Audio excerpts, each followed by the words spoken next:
Once upon a time, in a little town surrounded by fields and forests, there lived three best friends, Ella, Leo, and Sami.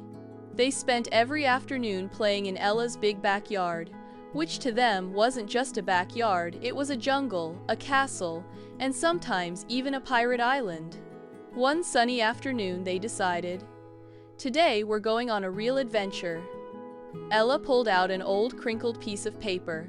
It was a treasure map she had drawn herself, full of wiggly paths, hidden caves, which were actually bushes, and the Lake of Sparkles, a small garden pond. They each packed their backpacks with important explorer supplies: peanut butter sandwiches, flashlights, a magnifying glass, and of course, a bag of jelly beans for emergencies. First, they had to pass through the Castle of Leaves, a giant pile of autumn leaves stacked high by the wind. Leo was the first to jump right into it. Swoosh! Ella laughed so hard she fell in too, and Sami disappeared completely, popping out with leaves stuck in his hair.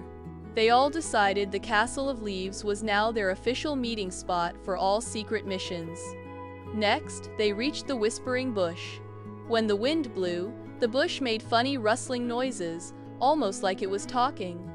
Leo leaned close and whispered, "Where's the treasure?" The bush answered with a rustle rustle crack. Out popped a tiny bunny.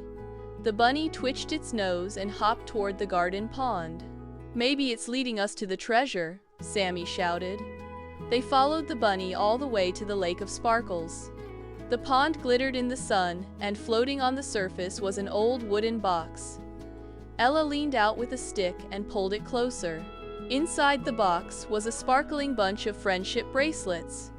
Each bracelet had a tiny charm, a star, a leaf, and a little turtle. They realized that the true treasure wasn't gold or jewels, it was their amazing friendship and all the adventures they shared. They each wore a bracelet proudly and made a promise: best friends forever and explorers for life.